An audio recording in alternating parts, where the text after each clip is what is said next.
Sejak kemarin heboh banget ini ya berkaitan dengan ijazah dari Gibran Rakabuming SMA-nya ini yang dan kemudian rupanya terbongkar ini ada skenario besar ini dari keluarga Jokowi sejak awal karena Profesor Rio membongkar fakta bahwa sebenarnya sudah sejak awal KPU itu membuat peraturan yang memungkinkan gitu seorang presiden calon wakil presiden itu dia bisa punya ijazah nggak punya punya ijazah SMA tapi nggak punya ijazah SMA tapi dia punya ijazah S1. Jadi yang itu nggak boleh dipersoalkan. Nah, oke, saya akan ajak Anda ngobrol dengan manusia mereka Said Didu. Assalamualaikum Bang.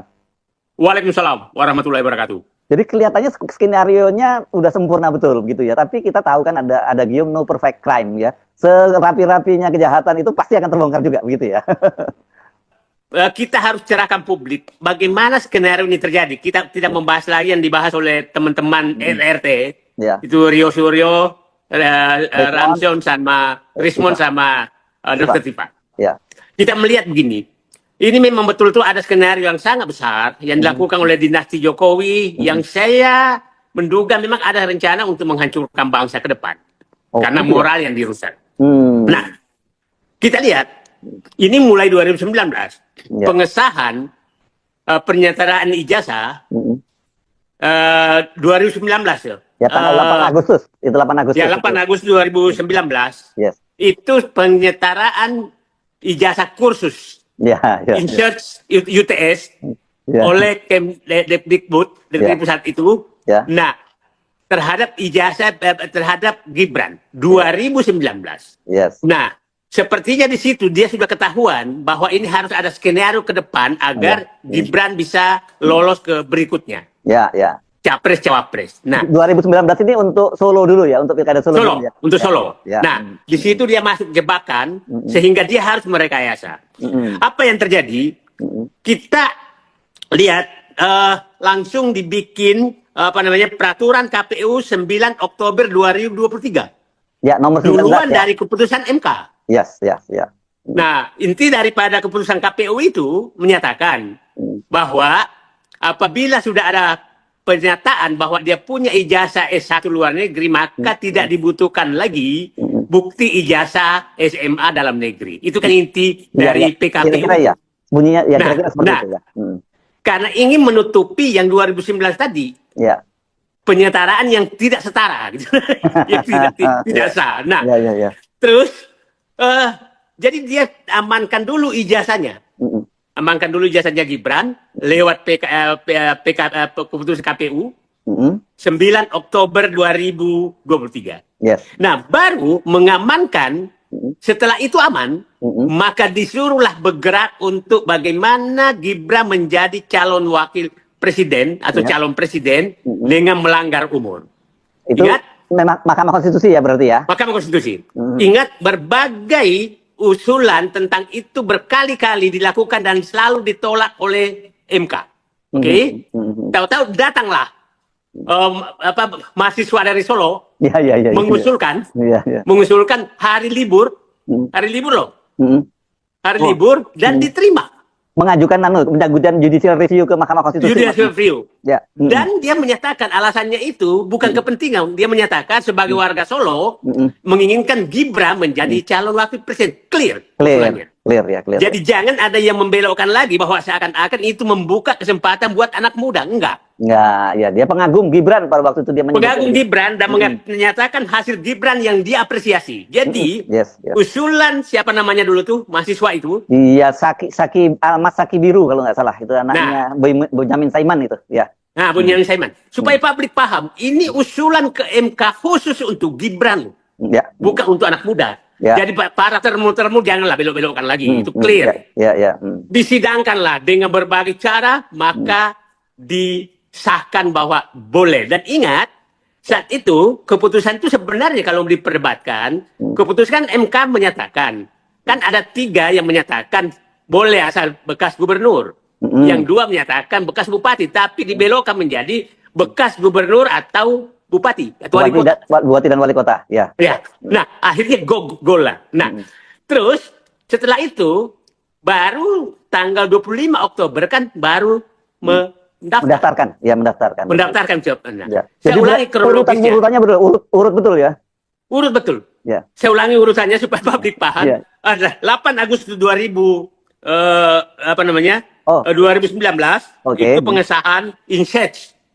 Penyetaraan INSEAD, ya kan? Penyetaraan ijazah dari kursus bahasa Inggris di UTS. Kursus bahasa Inggris dinyatakan setara dengan SMA. Oke? Setelah itu muncul peraturan KPU tanggal 9 Oktober bahwa kalau sudah pernah dapat ijazah luar negeri S1, maka dia dianggap tidak perlu lagi membuktikan ijazah SMA-nya. Yes, oke. Baru masuk MK, baru mendaftar. Nah, ya, urut bener ya. Skenario luar biasanya, top ya. Nah, yang menarik lagi Bung Hersu, tanggal 1 Oktober 2025 itu Kompas, baru kali ini Kompas yang kita tahu bahwa media yang sangat kredibel selama ini, tahu-tahu memunculkan berita bahwa MDI lagi bersama saya di channel ini, mari kita melihat tanggapan-tanggapan netizen mengenai masalah Jokowi yang masih belum kelar-kelar. Hati-hati, zaman akhir tampaknya manusia tapi jahatnya melebihi binatang buas. Rencana PK yang busuk ingin menghancurkan bangsa Indonesia. Kalau masih juga orang membela Jokowi, Gibran betul-betul gila orang ini. Orang licik sedunia apapun bisa dijalankan, semoga hukum Tuhan yang akan tunjukkan kebenaran. Jokowi mulai membusuk, baunya mulai tercium, suatu saat kejahatan akan terungkap. Ini sudah hukum Allah. Skill Jokowi adalah sebagai pembohong mulutnya. Penjabat yang punya kewenangan mengeluarkan kebijakan semua sudah dikuasai oleh pihak-pihak penguasa kebijakan. Hancurlah suatu negara. Kejahatan orang licik tanggung jawab Allah yang lebih pedih. Akan datang pada umat manusia tahun-tahun penuh tipu daya. Orang yang berdusta dipercaya, orang yang jujur didustakan. Kalau Indonesia kepingin aman dan mau maju serta rakyatnya makmur, hanya satu jawabannya, itu penjarakan Jokowi dan Gibran. Udah. Hukum abal-abalan tidak sebenar hukum. Tergantung Prabowo, gimana Pak Prabowo berani nggak sama Jokowi, padahal sudah jelas Jokowi dan Gibran pembohong tentang ijazah. Adil segera si Jokowi yang membuat kacau balau undang-undang. Jangan main-main terhadap sumpah atas nama Allah. Para termo nggak mikir masalah akhirat, bahkan mereka nggak percaya adanya akhirat, makanya nggak peduli halal haram. Rakyat ini mau ditipu, dibohongi dinastinya Jokowi. Semua elemen terkait terhipnotis Jokowi, Solo si bohongi. Jakarta dibohongi, rakyat Indonesia hipnotis selama 10 tahun. Jahat sekali mereka. Presiden Prabowo selalu disayangi orang-orang licik dan penipu. Kalau tidak sadar negara ini hancur. Kalau Jokowi tidak ditindak atau ditangkap, maka pasti politik komunis menguasai Indonesia dan Indonesia akan hancur lembur. Pancasila sirna pasti, jangan biarkan segera dibereskan. Kalau tidak punya ijazah nanti muncul presiden boneka. Benar-benar Mulyono merusak moral bangsa sampai anaknya nggak punya ijazah SMA diloloskan termu sama persis bapak dan anak jadi penipu. Wah, kalau begitu Jokowi jahat dong. Para akademis terbius dengan jabatan atau tahta harta sehingga kebenaran terkikis oleh kebohongan dan kebohongan. Kita lihat saja apakah keluarga ijazah palsu ini bisa membodohi rakyat Indonesia. Saya heran tiap bulan ada kegaduhan dan kenapa presiden punya kekuasaan. Kenapa nggak berani tindak? Seolah-olah ada yang intimidasi. Kalau kita bersih nggak perlu takut. Bersih-bersih semua yang merasa nggak perlu. Sebab sebegitu terus Indonesia nggak bisa maju. Mohon segera ambil tindakan penting untuk NKRI supaya Indonesia bisa makmur. Sekali orang berbohong pasti akan menipu dengan kebohongan yang lain. Apalagi kebohongannya sangat besar dan dia semakin terjerat dengan dosa yang menumpuk. Presiden Prabowo yang seperti ini seharusnya harus waspada dan mengerti. Ini masalah moral anak didik bangsa. Udah tangkap aja Pak, penjarakan. Sita hartanya, buang ke Pulau Komodo. Biar dilahap sekeluarga oleh binatang Komodo, bikin gaduh dan rusak negara dan bangsa. Tunggu saja sang waktu yang membongkar pasti. Rakyat jangan mau dibohongi. Betul, semenjak pemerintah Jokowi sampai selesai pensiun, rakyat yang terbelah gaduh terus karena banyak sekali termu-termu yang di luar nalur kecerdasannya. Saya tetap mendukung Dr. Roy Suryo CS. Semoga mereka tetap semangat menuju jalan kebenaran, terus berjuang sampai titik darah penghabisan. Jangan mundur melawan buzzer-buzzer Jokowi. Ternyata KPU sepertinya lebih jahat dan bejat serta betul-betul pengkhianat atau munafik. Kabar moral ini wajib diproses hukum dan penjarakan. Kalau gitu masuk pegawai negeri atau bank dan lain-lain, gak usah saya Minta ijazah dong, hukum sudah nggak bisa dipercaya, lalu rakyat mau minta keadilan kemana? Apa perlu hukum rimba saja supaya cepat? Insya Allah dengan berjalannya waktu semua akan terbuka dari kurangnya kejujuran. Sehat-sehat selalu Pak Said Didu, amin. Percuma Pak, kalau cuma omong-omong, kalau mau rakyatlah yang akan mengadili, kalau rakyat sudah sadar baru terjadi. Betul Mbak, ada saatnya Tuhan memberi ajab. Kebenaran telah diacak-acak, hukum dirubah-rubah, keadilan dirusak demi kepentingan dinasti Mulyono. Para penegak hukum diganti dengan orang yang moralitasnya rusak dan bermasalah. Sudah terbukti nyata banyak kerusakan dan kebohongan yang dilakukan Bapak Jokowi dan Wapres Gibran. Kebal hukum, lalu apa yang rakyat harus perbuat? Ini bisa menjadi contoh masa depan anak cucu kita. Kebohongan harus dihukum dan diadili tanpa lihat jabatan presiden atau wapres. Bapak dan kedua anak juga termasuk mantunya harus dihukum.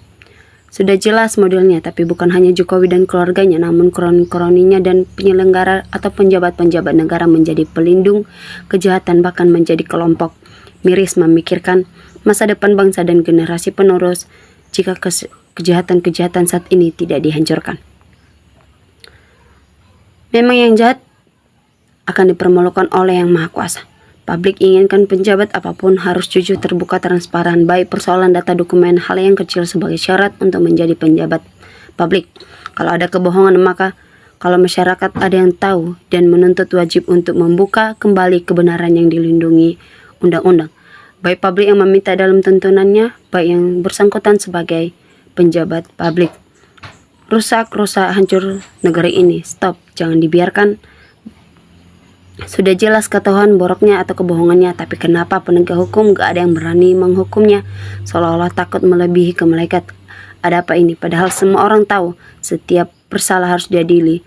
Aku heran dengan negeri ini. Salam sehat akal. Betul Mbak, jadi KPU dipecat saja karena telah membela kebohongan dan keculiman dan selalu menutupi kebohongan Gibran dan Jokowi. Jokowi dan anaknya Gibran sukarela untuk menyerah demi bangsa dan negara Indonesia. KPU seolah-olah yang harus bertanggung jawab sepenuhnya.